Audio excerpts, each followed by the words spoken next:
Good morning.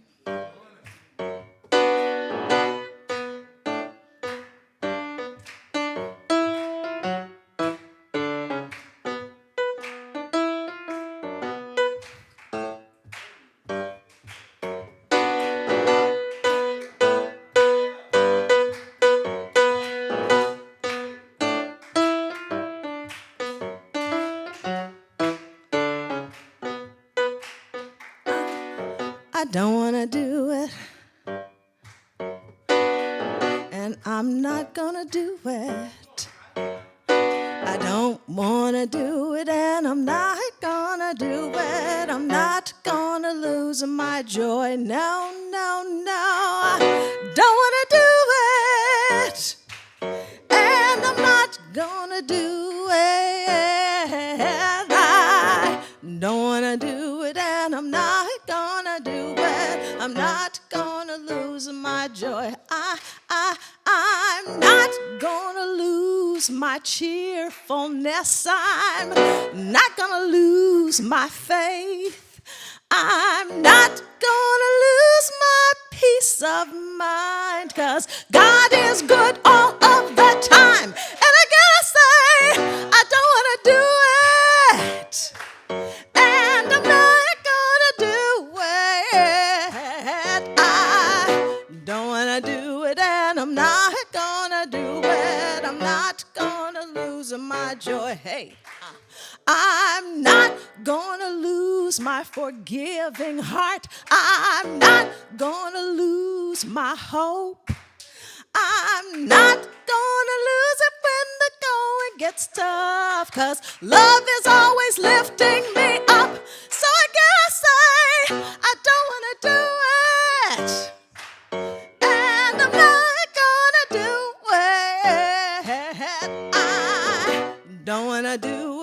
I'm not gonna do it. I'm not gonna lose my joy. Look at the world we living in. We got a lot of stuff going on, and I'm still not gonna lose my joy.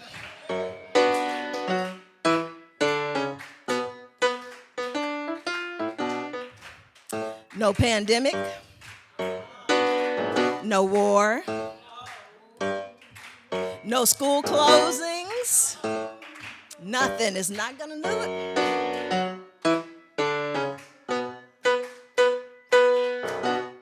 I don't wanna, I'm not gonna,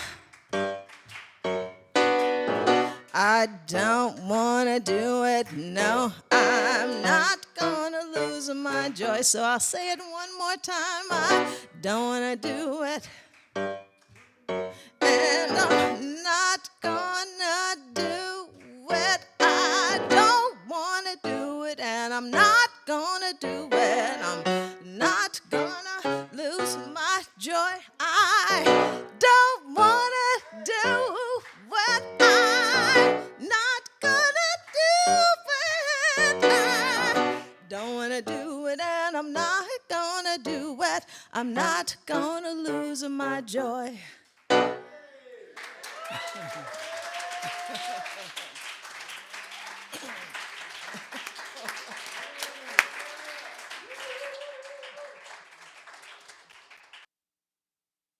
Gonna lose my joy. That is the kind of determination that's written on our hearts this very day. Hello and good morning, good day, heart and soulers round the world. If you don't know who I am, my name is Reverend Angelo Allen. I'm a minister here at Heart and Soul Center of Light. And this is a different look, huh? Well, it's a special look for a special day as we bring into its conclusion our Heart and Soul Center of Light celebration of Black History Month. Now, if you've been around Heart and Soul Center of Light any length of time, you know that just about every month we have some focus on Black history. And in February, our beloved Reverend Dr. Andriette Earl puts a special fine point on that pencil, not only lifting up Black history for Black history's sake, but also making sure that we weave in an understanding of how spiritual wisdom has informed that experience, that history from the beginning all the way through to modern times. And speaking of Reverend Andriette, maybe you're wondering why she's not here. Well, the reason why is because at the urging of myself and some others and listening to her own inner divine wisdom, Reverend Andriette is taking a holiday. She's having a day off, much deserved and much earned because believe me, as we have for the past 3 weeks, culminating today, been focusing on Black history. Reverend Andriette has poured everything she has, not into the celebratory aspect of it, but also into the teaching aspect of it. She is absolutely just putting all of herself into this effort so that, as she says, we get to know that Black history is American history, is world history, and is history right now. And so today is a kind of special presentation. As you can see, what you're looking at is a set design that we have set up here at Heart and Soul Center of Light. We are indeed in our sanctuary, but this is not going to be a front of the pulpit kind of experience today. If you know what, I'm going to give you a first ever behind the scenes peek of where we are at Heart and Soul. Here we are. Say, hey! You can see me and Danielle over there working the sound. And we're doing that in preparation for something special, which is, well, let me just come down to this kind of setup. You know, when a minister of the stature of Dr. Andriette voluntarily takes a Sunday off, particularly after going at it real hard and with some intensity in terms of celebrating Black History Month, well, you know that that leaves a mighty big footprint. Reverend, I'm not commenting on your feet, but it leaves a space for a lot in terms of what we're going to do today, which is a conversation around what we've been covering the last 3 weeks, or what Reverend Dr. Andriette has been covering. So here's the deal. I'm smart enough to know when to call for help. And believe you me, I have called in the cavalry today. The cavalry in the form of none other than our dear friend and minister, Will Coleman, Ph.D. Yes, indeed. So, Dr. Will, as we fondly call him, and I are just going to chop it up today and do kind of a review and make sure that we hit on some of the finer, more nuanced points of spiritual connection that Dr. Andrea has been talking about these 3 weeks. And if you happen to be one of the diminishing minority of people who don't know who Dr. Will is, allow me to give you this introduction. Dr. Will Coleman, PhD, is a theologian and teacher of biblical spirituality. He's originally from Memphis, Tennessee, where he attended Rhodes College and received his Bachelor of Arts degree in religion. Following that, he attended Columbia Theological Seminary in Decatur, Georgia, where he earned his Master of Divinity degree with a focus on theology. He went on to receive his Doctorate of Philosophy degree with distinction from the Graduate Theological Union in Berkeley, California, right up the street. His gift to humanity has been in teaching individuals and groups in a variety of contexts in the areas of theology and biblical spirituality, and he does it fluently in 4 languages: English, Hebrew, Greek, and Latin. He applies principles of Hebrew and Christian Bible study and spirituality for the enrichment of spiritual and psychological health. Will Coleman, PhD, also has studied and practiced a wide range of spiritual topics and disciplines within the tradition of the Kabbalah.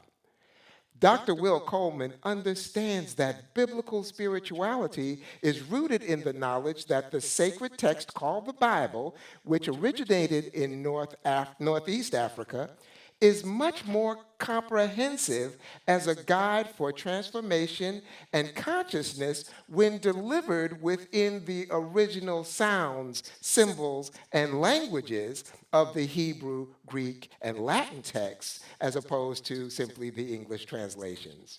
He recognized early on that this is the true foundation for understanding both Hebrew and Christian spirituality.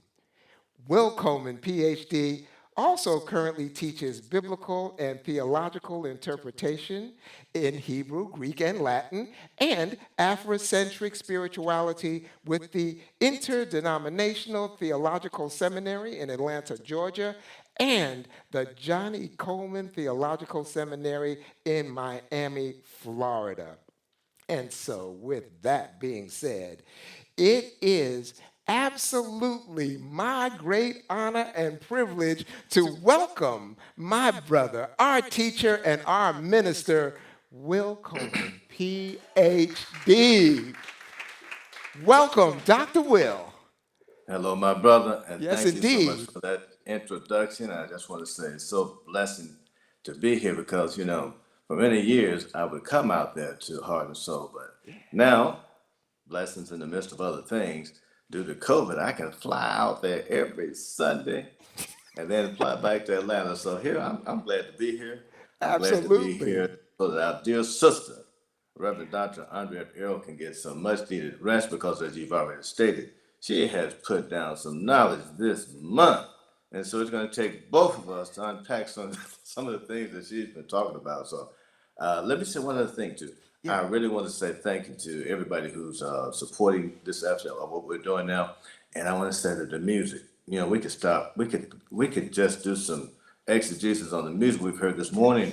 And I also want to say to us to remember that when our ancestors were not allowed to read, they made singing their sacred scriptures. I said it again.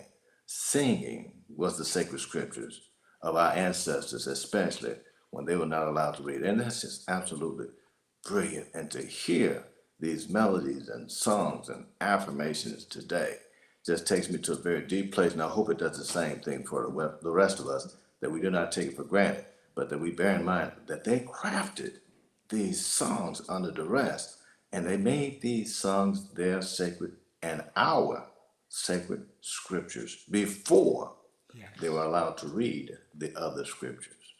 That's just, it's a moment. It's a moment. Absolutely. So too has our sister, and I love the way in which these songs are placed in the midst of her messages as another text inside of and alongside the other texts that are being read. And I don't want us to miss what is happening when she and or the other liturgists are doing that.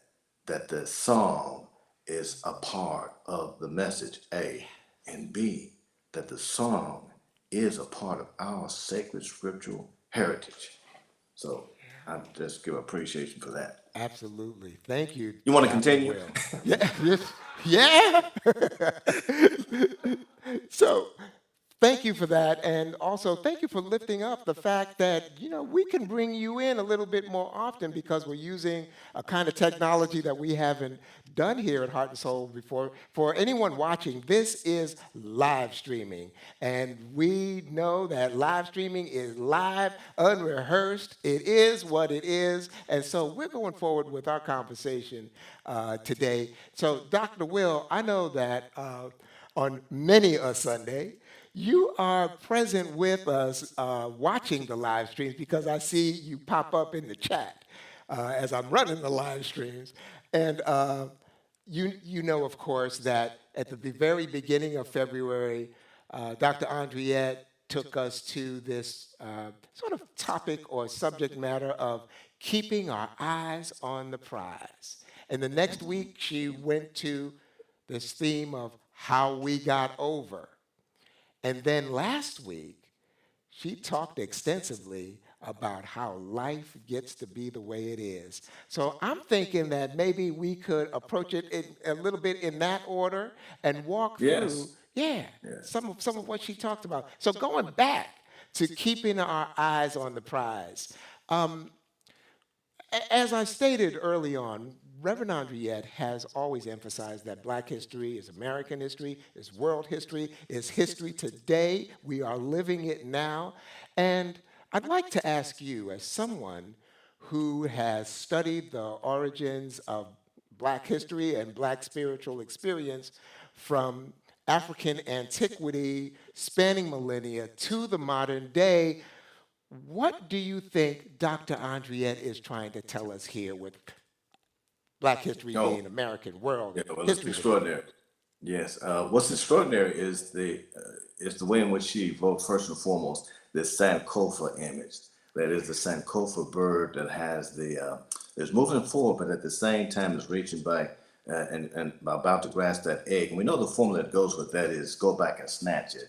And in that context, she's inviting us to recover the best of the past, bring that into the present, and also go forward into the future. And there's one phrase that she used in that first sermon, and it was repeated elsewhere, when she said that Black history is world history. And as she said that, I said, that's a whole series of lessons in and of itself, because what it made me think about is that history begins, not just Black history, but human history begins in South Central Africa millions of years ago.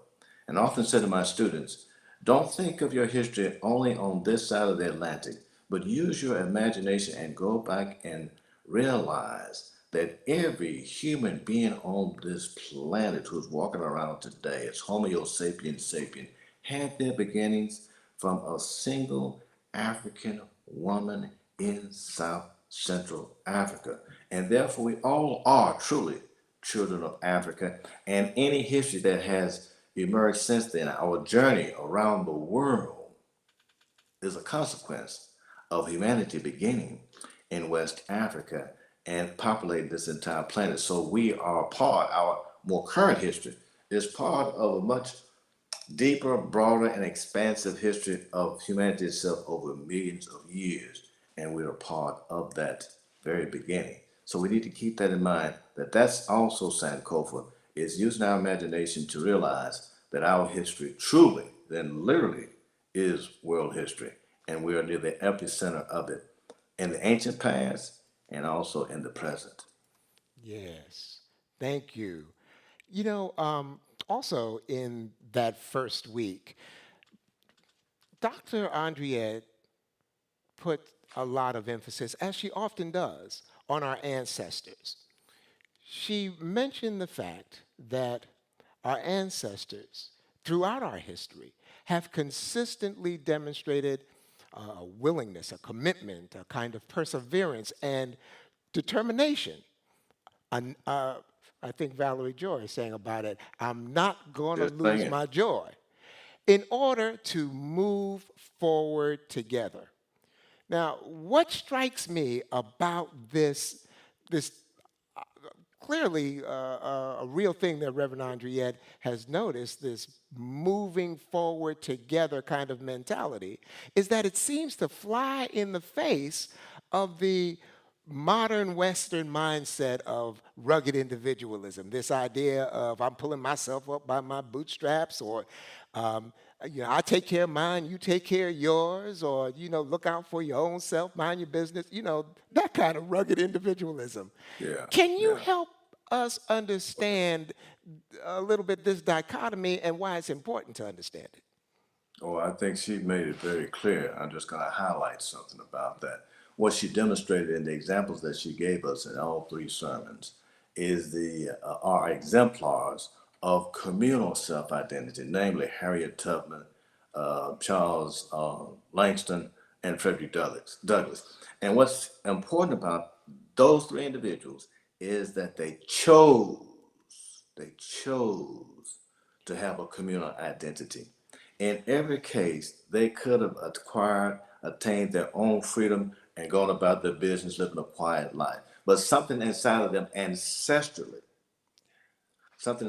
them ancestrally caused them to make a choice to not only speak and think for a people, but also to put love in action and to come back, Yes. in the case of Harriet Tubman, again and again and again and again, to come back and get the community because she had that communal sense of identity. And that eloquent speech that we heard by that Reverend Dr. Andrea recited from Charles Langston. Listen to how he talked not only about himself or just for himself, but for an entire people. And I believe as I listened to her recite what he said, he just became possessed with ancestral power, knowledge, wisdom, eloquence. All those things flowed through him. So too with the case of Frederick Douglass, who certainly could have been free and gone about his business, being kind of a local politician, but rather than do that, he chose to again speak for Yes. people all the way up to, as Reverend Andrew said, quoting Frederick Douglass, a man among men. Well, I say he was a man above men, given the fact that he was seen as below, but elevated himself above. And I think it's precisely because he did not act only for himself, but he acted for many, many others that he represented, and that he and all three of them together now embodied. This too, I would say something we should not miss, that the examples she gave are examples of what she's talking about, and that is contra individualism. It's not self-made; it's we-made. I like Yes. that phrase. Not We self-made, made. we-made. Yes. Thank you. Thank you, Dr. Oh, Will. thank you for the question. Absolutely. And I'm intrigued in this idea of moving forward together. As you pointed out a moment ago, um, Dr. Andriette very purposefully positions the songs that support the music. And there's something about the power of the word. I remember when I was in school, they talked about the logos. You remember that bit of Yeah. Greek. The word of God making itself known through a people. And there's something about the word that gets embedded in our sacred music. Songs like Wade in the Water seem to carry a particular kind of power for a people who are determined to move together in the direction of spiritual liberation. Do you have a sense of how that works, how Yes. that DNA unfolds? Yeah, in our African tradition say of Ifa, Isheche, there's something called Ofo Ashe, Ofo Ashe. And Ofo Ashe has the connotation that words are not just enunciations or sounds that we make, but words are also a substance. They are part of reality. They are that which, as it were, creates, shapes, and forms reality. And it turns out this is very consistent also with, as you quoted, the Logos, or in Hebrew it's called davar, or it's called verbum in the Latin. All three of these connotations are this. Words are not just things that we say, words are also things that we produce because words are stuff. Words are realities. Words are transformative actions. And I'm thinking about this right now because I remember this in the songs too. For example, the word love is not a noun. The word love is a verb. Verb. Yes, And come so on. when we say the living one is love, what we're identifying is that living power that shaped and formed and created everything is love, and that love is a specific form of action or actions towards creativity, towards liberation, towards freedom, because that's what it's about. Life is about liberation. Life is about salvation. Life is about abundance. So when we use our words, and I said this earlier, this is back to my point, our songs of our ancestors are stuff. They are word, but they also are substances to motivate us. You can feel it emotively, you can feel it you can think about it and feel it psychologically. And if you pay close attention, as again, Reverend Dr. Andre said in another case, you put your hands on the plow, Yes. and then, like the man at the pool, you got to get up and move. You got to get up and walk. You got to get up and take action. And you got to get up and do that, not just for yourself, not just pro me, but for us. Yes. And by extension, for humanity. This is why we remember these people, especially during this month, the examples we've seen, because I repeat, they chose ordinary people. One more point, ordinary people. You don't have to be extraordinary. Be ordinary Ordinary. and Yes. choose Yes. to do the extraordinary inside of your ordinary life, right Yes. where you are. Right where you are. Woo! Thank you for that. I'm really resonating with what you said about our music as not just being formless, intangible sound. It's substantive stuff that we can grab hold of and which will deliver its power or unleash its power in, through, and as us. This is rich and this is deep. This is why we had to go to Atlanta this morning to call in Dr. Will. And bring Atlanta to bring Atlanta to Oakland, because I've been so excited in everything that Reverend Doctor has been talked about this month, Yeah. because again there are layers and layers. Well, we're talking about it, about the word. There are layers and layers and layers of what she has suggested, the energy that she's put into it, and the way that she's also attempting to help us shape the stuff of our lives, Absolutely. the shape, the stuff of our breath, the stuff of our mentation, the stuff of our emotions, so that we can see, Hmm.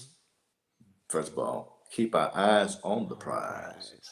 Yes, sir. Remember Yes, sir. how we got over. And then not just let life be what it is, but also to shape life how it should be. Ooh, you brought me right Shape where I life want us to how go. it should be. It's not enough simply Yes. to accept life as it is. No, no, no. Yeah, You're called to shape absolutely. it the way it should be. The way it should be. Yes. So, keeping with this idea of eyes on the prize, and then I'm gonna move on to the next week.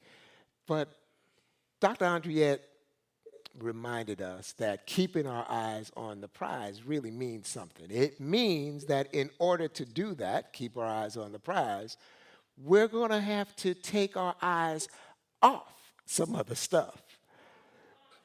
Now, what do you think she not only means by that, but what is the call to action that she's trying to bring us into?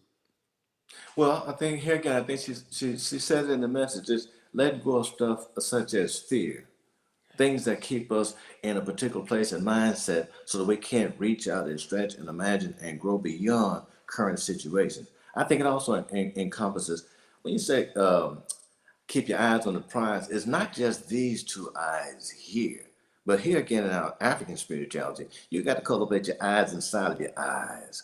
Cultivate the eyes of the deeper part of your mind.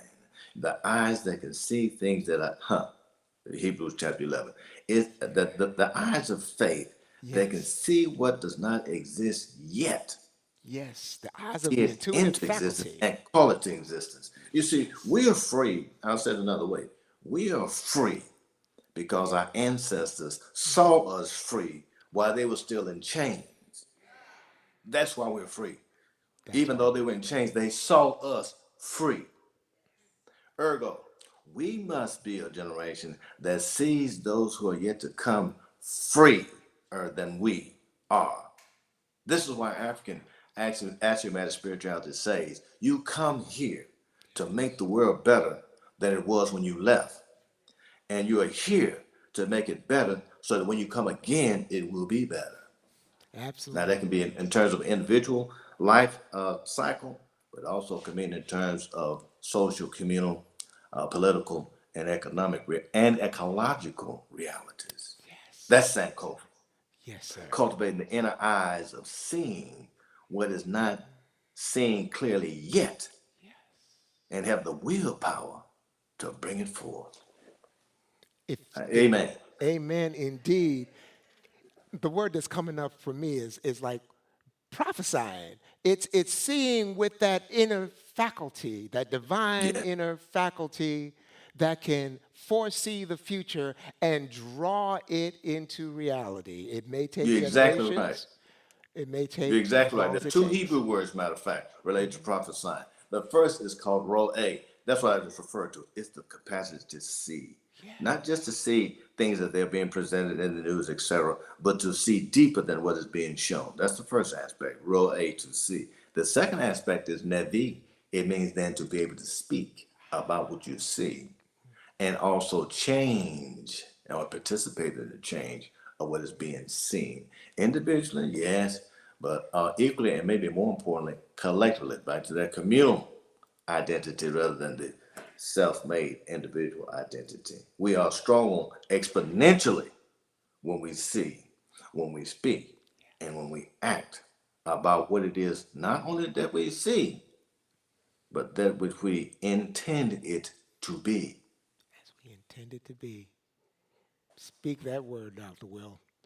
Well, I'm picking up on what Dr. Andrea Earle has already I, given us. That's the purpose today, is you to know what? educate I what she's given feel us. like we're so blessed. We've got this duality of doctors. We got West Coast doc, East Coast doc, bringing it all together right here at Heart and Soul.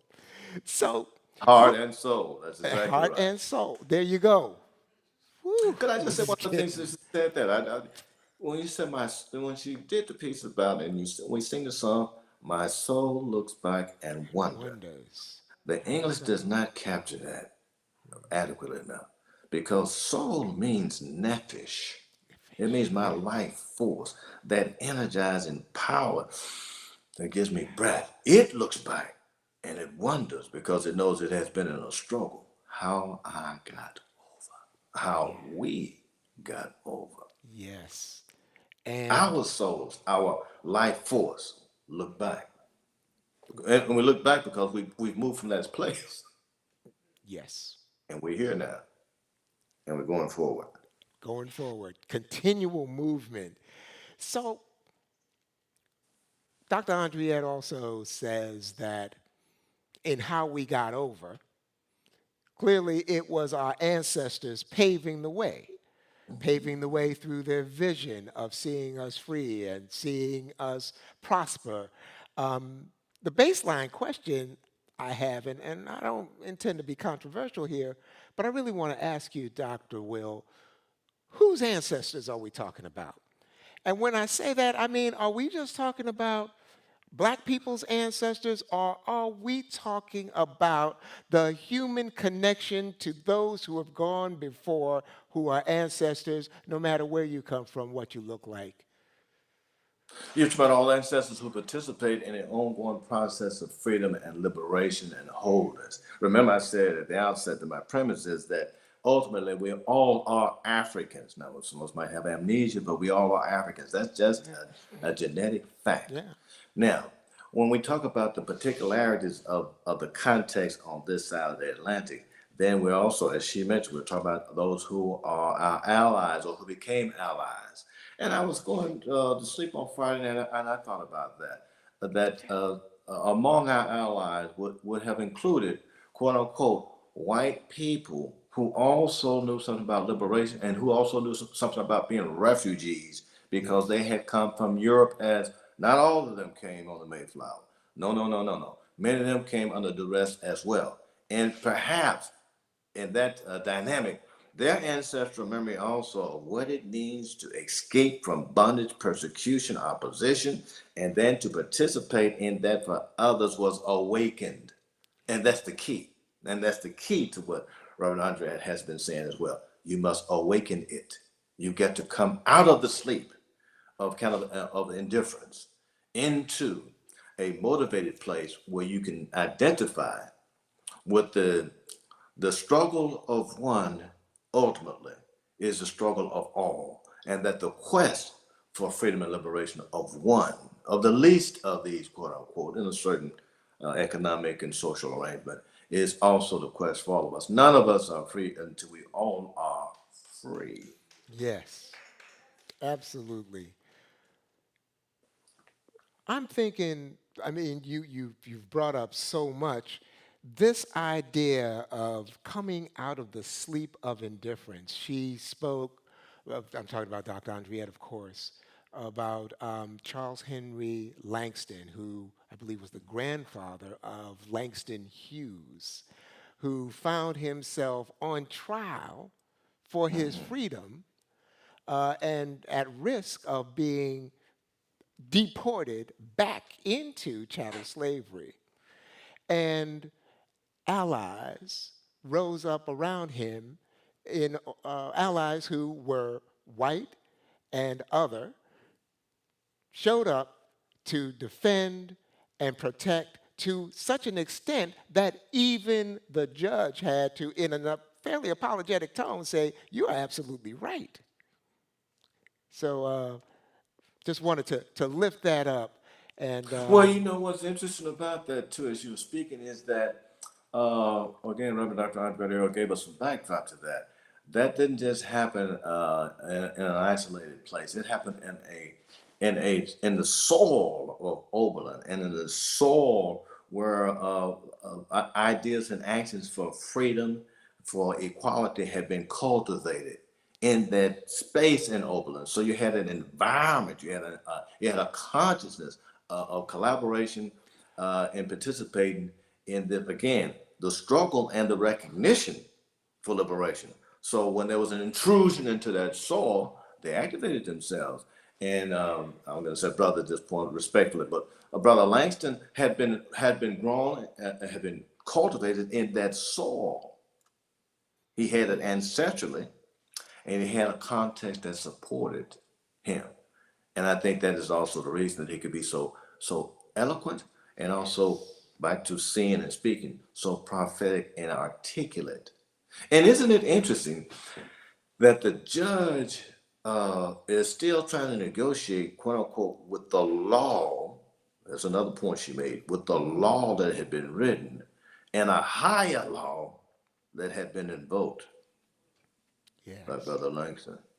The higher law that subsists, as law presiding over the laws, quote unquote, of the land. Because laws are written by humans. And since if they're written by humans, they can be changed.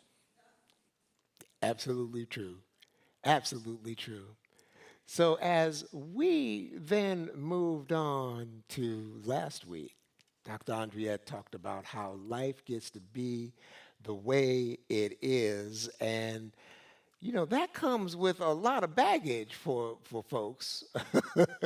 In that life seems to not care what you are consistent at. And the Reverend Doctor said that life gets to be the way it is through consistency. And however you are consistent, whatever you're consistent at, life will always pay off in kind, in the vein of that consistency. If we are consistently holding on to a righteous vision, life pays off that way. If we are consistently holding on to, as you said, an image of fear or doubt or any number of things that don't serve us, life pays off in that vein as well. Would you care to say some more about how life gets to be the way Yes, it yes, I do, is? because there's a fascinating twist in that. And I think she held it very well. One could say, well, life is the way it is, so I'm not going to do anything to try to change the way it is. Or one could say, life is the way it is, and I have the power and capacity to change and make it better. Yes. I got the farm image as she was talking about that of soil is soil. If you want to grow something out of the soil other than weeds and grass, you've got to cultivate that soil. You've got to put something in that soil. And you've got to cultivate it so that it brings forth the type of crop that you desire. Here again, when she used the example of Frederick Douglass, he could have just remained whoever he was, wherever he was in that context, that quote unquote, or the soil in which he found himself. But something inside of him, some ancestral power inside of him, did not comply, did not stay in that type of soil. He cultivated the soil of his soul, so to speak, and arose out of that context the way it was to also, as I said earlier, make life the way it ought to be. And ergo, here again, not just for himself, because he could have had a quiet life on the other side of the Mason-Dixon line, but like Harriet Tubman in a different way, and like Brother Charles Langston in a different way, he chose to go back and fetch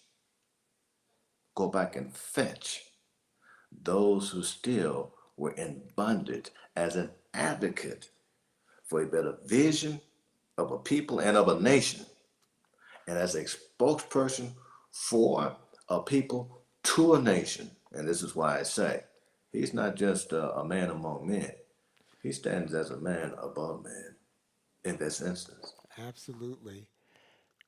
Also standing as a man among men, as you point out, was Frederick Douglass.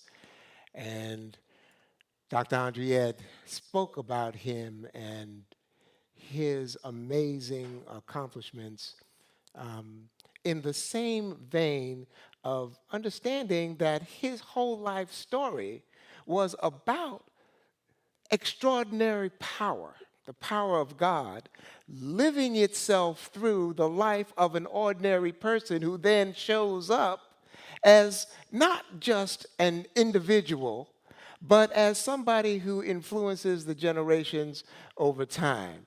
I want to very quickly talk about, this idea Reverend Dr. Andriette talked about life gets to be the way it is in two kind of dimensions, the micro and the macro. The micro is looking at the individual life. The macro is looking at the larger collective life that we are all living. And every so often, a soul emerges whose profound micro life is so expansive that it influences and creates a direction for a macro kind of thinking in our culture, in our world, in our nation. So Frederick Douglass was absolutely one of those people, and I'm really not wanting to miss the opportunity of talking very briefly about how he was seen during his time. I'm talking about Frederick Douglass. In particular, Reverend Dr. Andriette told the story of how he showed up at the White House at the event of Lincoln's second inaugural. And Lincoln had just given his inaugural address, and for which Frederick Douglass was present, and he came in, or attempted to come into the White House, and was quickly Yeah. apprehended by the White House police, who would not Yeah. let him in because of his race. I mean, after all, he was trying to walk in the White House while being black. There was Yes, we that's right. Walking while being black. That's Exactly. right. Uh, uh, an unwritten rule that was deeply ensconced in the psyche of the country at that time. But he knew who he was. And he said, I'm not leaving this place until I speak to the president. Someone finally recognized him, alerted the president that he was there, and Lincoln came out and said, there's my friend Douglass, come on in. And then, in my mind, the most phenomenal thing happened where Frederick Douglass, Lincoln asked Frederick Douglass, so what did you think of my inaugural speech? Which, depending on your point of view, you got to wonder, is he asking for his appraisal or is he asking for his praise? Either way, it is a profound question to be asking someone who was born in chattel slavery and now finds themselves in the same room with the most powerful person on the planet. And Frederick Douglass demurs and he says, well, Mr. President, there's about 1,000 people here who want to shake your hand, and so my opinion couldn't possibly be that important. And Lincoln said, oh no, I value your opinion more than anyone else in this country.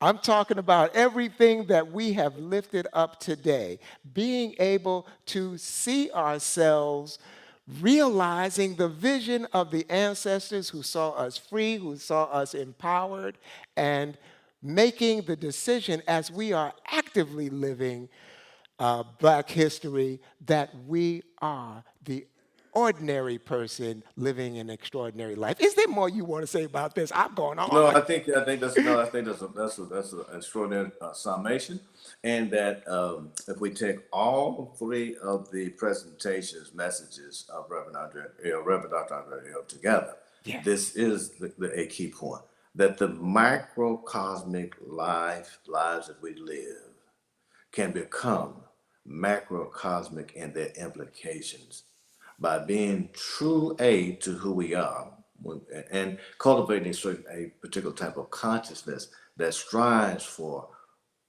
a better world for all. I think you've used that motto, head, heart, and soul, a better world for all from your own particularity. And also do not be paralyzed by circumstances. Do not be paralyzed by circumstances, quote unquote, whether they're personal, interpersonal, social, political, economic, or global, Yes. but rather be immobilized and emboldened in your own particular space to keep moving forward.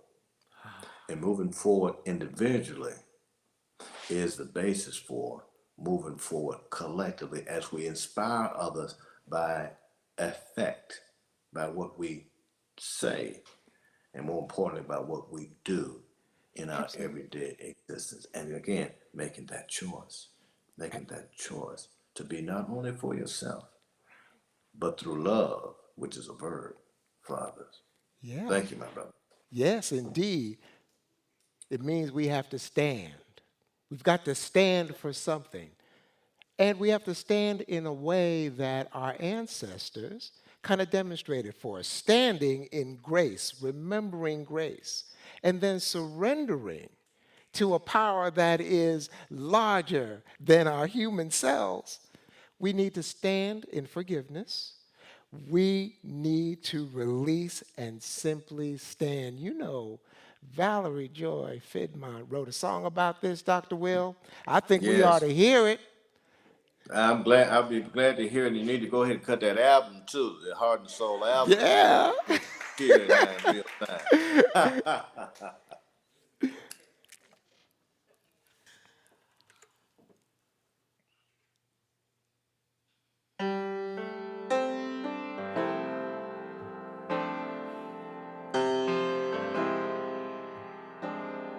Thank you, Dr. Will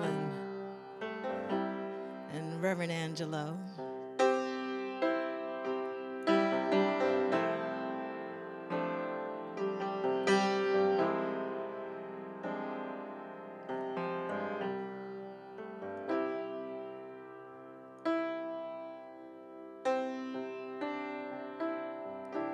When all that I see is what's around me, anxieties arise in my mind. But when I pray to see life God's way, I am no longer afraid, 'cause I remember grace. Then I surrender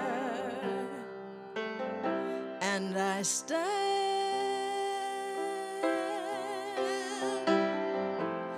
I forgive, then I release and I stand.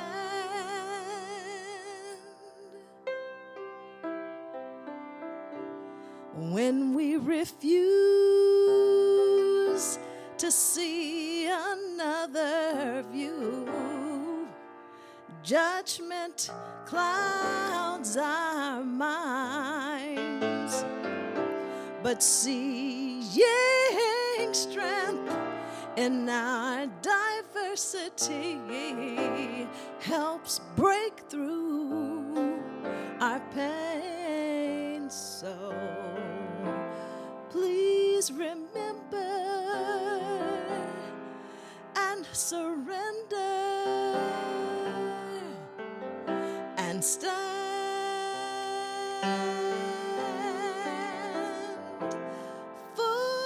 Forgive, release, and stand.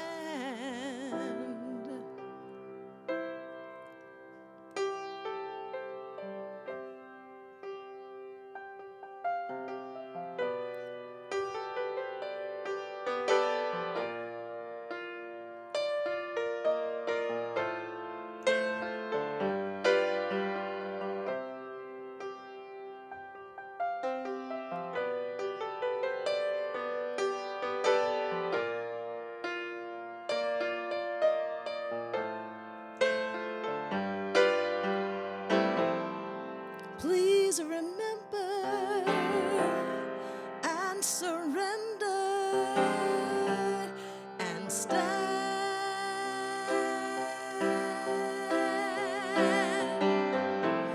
Forgive, release, and stand.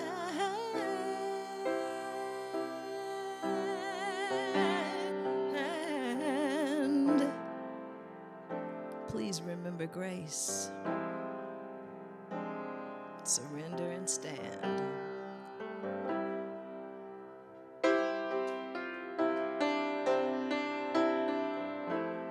Forgive, release,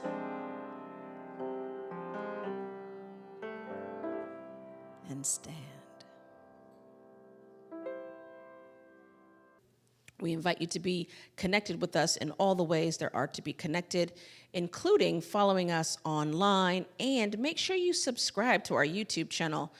Turn on the notifications so that you know when service is underway and that you can make sure that you continue to be with us in community in that way.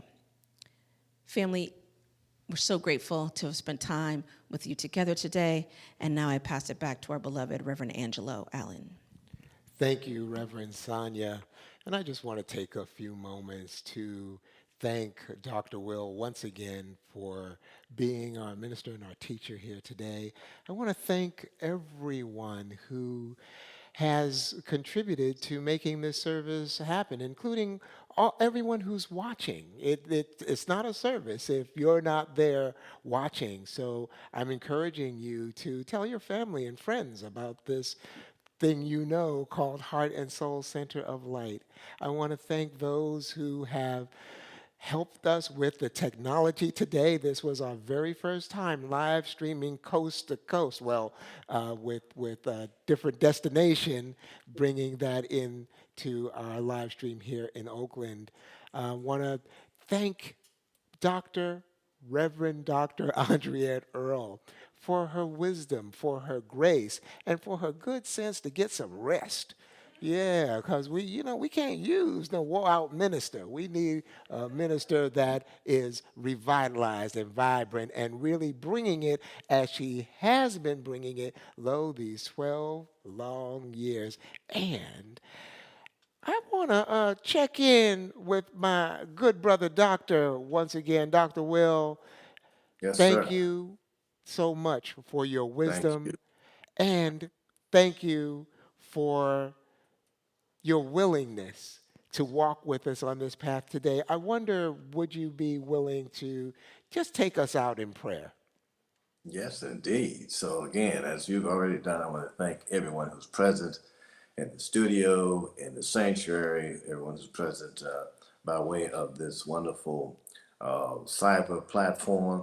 And I'm so grateful that I'm able to fly out to Heart and Soul, Center of Light, and for this experience along with you as I've been doing each week. And I'm definitely appreciative that I have the opportunity to help our dear sister, Reverend Dr. Andrea L., get some rest. And I think that's where I want to begin. I want to invite us to center ourselves where we are. And I want us in our imagination to see her really just getting some rest. And I'm going to use this phrase, selfishly taking care of herself on this day.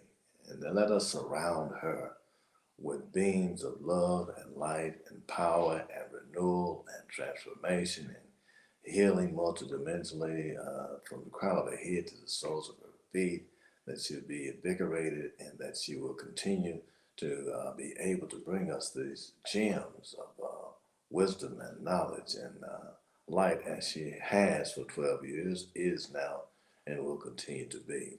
And I also invite us to be a blessing to each other. We can even extend our hands out to each other as we now recollect the significance of keeping our eyes on the prize that our ancestors set before us, and then recognizing that we have come a mighty long way and that we've come over by the power of our life force, and that we will continue to be practitioners of overcoming power. And thirdly, that we will not simply or only accept things as they seem to be or as they present themselves, but that we, in the microcosmic aspect of our lives, will participate in multidimensional macrocosmic transformation into what things should be. A world that is good for all of us. And not just all of us as humans, but also for other sentient beings, plant life, mineral life, that we have a true ecological awareness and appreciation of Mother Earth in such a time as this. We say amen, we say ashe, we say ayibobo, we say, and so it is. And so we make it.